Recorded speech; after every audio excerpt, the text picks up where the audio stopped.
Presiden Amerika Serikat Donald Trump menyatakan bahwa pihaknya telah mencapai kesepakatan dengan Iran dan menyebut penandatanganan perjanjian akan dilakukan pada Minggu 14 Juni 2026. Namun, klaim tersebut langsung mendapat bantahan dari pihak Iran. Juru bicara Kementerian Luar Negeri Iran, Esmail Baqai, menegaskan bahwa hingga saat ini tidak ada agenda penandatanganan kesepakatan. Tidak ada agenda penandatanganan kesepakatan yang dilakukan pada hari tersebut. Di tengah perbedaan pernyataan kedua pihak, Perdana Menteri Pakistan Shehbaz Sharif menyebut proses pembahasan kesepakatan antara Amerika Serikat dan Iran masih memiliki peluang untuk segera tercapai.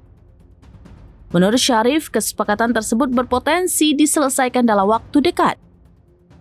Pakistan juga disebut tengah mempersiapkan mekanisme penandatanganan elektronik apabila perjanjian benar-benar tercapai. Sebelumnya, Trump menyampaikan bahwa kesepakatan dengan Iran berkaitan dengan sejumlah isu strategis, termasuk pembukaan kembali jalur pelayaran di Selat Hormuz. Trump juga mengatakan bahwa Amerika Serikat tidak akan memberikan dana kepada Iran sebagai bagian dari kesepakatan tersebut. Selain itu, ia menyinggung isu program nuklir Iran dan menegaskan bahwa Washington tetap menginginkan adanya langkah pembatasan terhadap kemampuan nuklir Teheran. Trump juga memberikan peringatan agar Iran menjalani kesepakatan apabila nantinya tercapai. Sementara itu, pemerintah Iran masih menunggu perkembangan pembahasan dan menegaskan bahwa setiap keputusan harus melalui proses resmi antara kedua negara.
Download Tribun X sekarang, menghadirkan lokal menjadi Indonesia.